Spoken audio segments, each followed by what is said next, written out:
A gente vai conversar agora com o advogado Bruno Rietti Empinotti, sócio da CCM Advogados.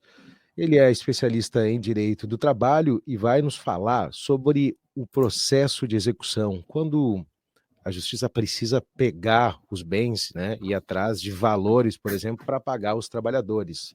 Às vezes a empresa não tem capacidade para pagar, mas tem uma empresa próxima que pode colaborar, né, em responsabilidade solidária. Doutor Bruno Rietti Empinotti, bem-vindo, bom dia. Bom dia, Sanuso. Bom dia, ouvintes. É um prazer estar no programa de hoje de manhã, certo? Bom, Sanuso, antes de adentrar o tema em si, eu vou fazer uma breve explicação sobre o que é o processo de execução. Tá?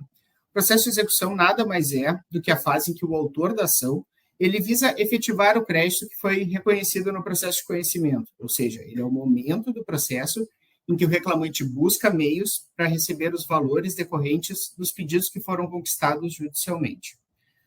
Sobre o grupo econômico, Zanuso, ele é conceituado pela CLT, né? E ele é caracterizado por empresas que, embora possuam uma personalidade jurídica própria, um CNPJ próprio, eles possuem uma efetiva comunhão de interesses e uma atuação conjunta das empresas que compõem esse grupo econômico.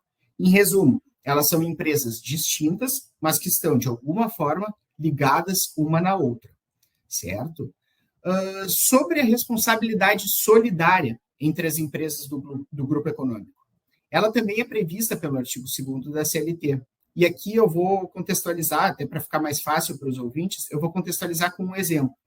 Se 3 empresas fazem parte de um grupo econômico, se 3 empresas compõem um grupo econômico, essas 3 empresas, elas são solidariamente, ou seja, conjuntamente responsáveis por todas as obrigações que decorram da relação de emprego, inclusive em dívidas oriundas de processos judiciais.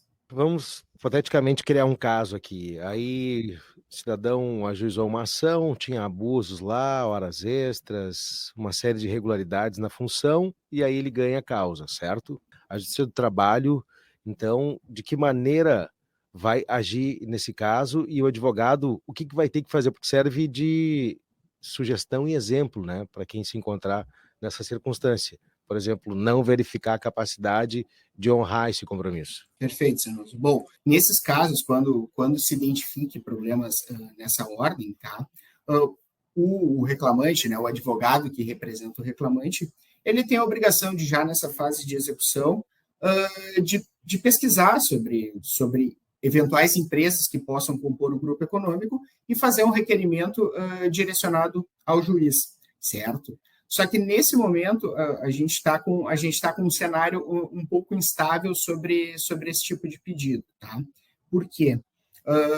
Antes de continuar com o tema, né, é importante explicar para o nosso ouvinte que, quando uma demanda trabalhista ela é ajuizada, a relação processual ela é geralmente formada pelo reclamante e pelo empregador.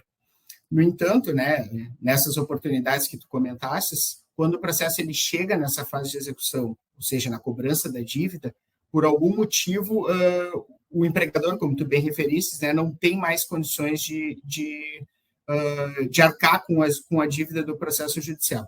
Aí a gente entra na questão do redirecionamento, só que essa questão do redirecionamento, ela sempre foi recebida e realizada com uma certa tranquilidade no processo de trabalho. O entendimento do TST e dos tribunais regionais eram bem pacíficos sobre a matéria.